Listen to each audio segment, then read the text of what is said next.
The problem area surrounding IDEA that I chose to highlight is how to support students and families with unstable homes and custody issues with parents.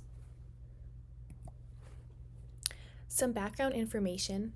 According to the Pennsylvania Department of Education, the below explains the categories of children who are considered homeless and therefore entitled to the protections under the federal law.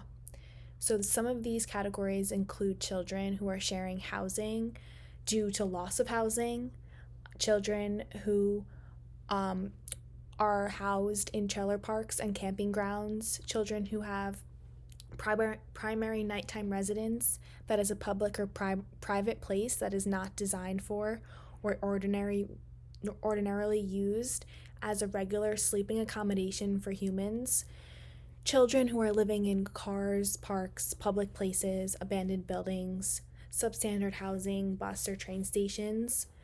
It also includes children living in motels, hotels, trailer parks, or campgrounds. And it also includes a child who is thrown out of their home, abandoned by their parents, or separated by their parents by any reason. We as teachers play an extremely important role in helping and supporting our students who are experiencing unstable at-home lives. Some students may experience stress and anxiety while they're at school, so we need to understand how we can best support these students so that they can be successful and ultimately grow and learn. So what can I do if I believe one of my students is experiencing homelessness or is at risk of becoming homeless? Here are some solutions and how to support our students. So first, we can make a safe and welcoming classroom environment. We can set a predictable routine and set a schedule to help the student feel safe and stable. So if they're in an unstable home, the classroom will be probably the only stable place that they have to come to. So establishing a routine and a place that they can come to and know what to expect every day is very important. So as teachers, we need to be consistent with what we put in place, with our rules and our expectations. Something that we can do is have a written or a visual schedule so the student can check or look at any time to see what comes next throughout the day. Another thing that we can do is know and look for the signs and the characteristics of a student who has an unstable at-home life. So we can just get familiar with what these are, and some of these are poor hygiene and wearing the same outfit multiple days in a row. Something else to look for is a social or behavioral change, such as extreme shyness or difficulty with peer and adult relationships.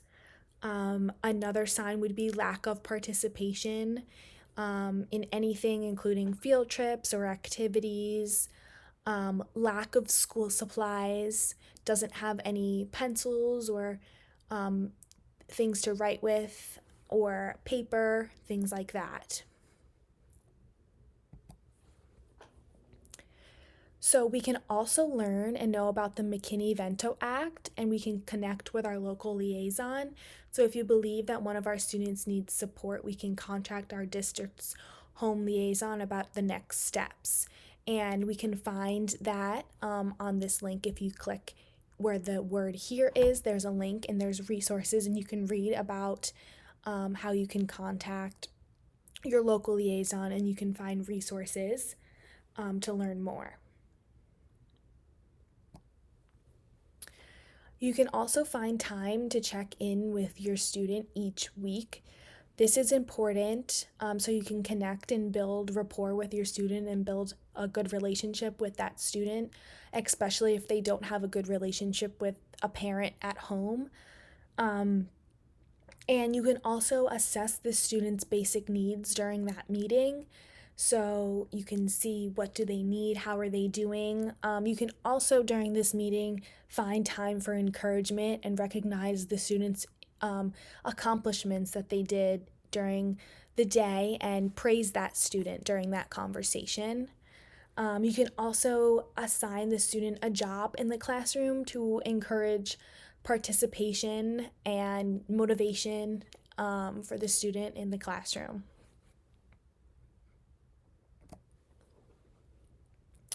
You can also stabilize basic needs and support full participation. So I talked about this a little bit in the last slide. So when you pull them aside for your check-in conversation, you can assess their basic needs a little bit, and then this part you can actually access their basic needs and give them their basic needs. So something you can do is make healthy snacks or hygiene supplies available in your classroom.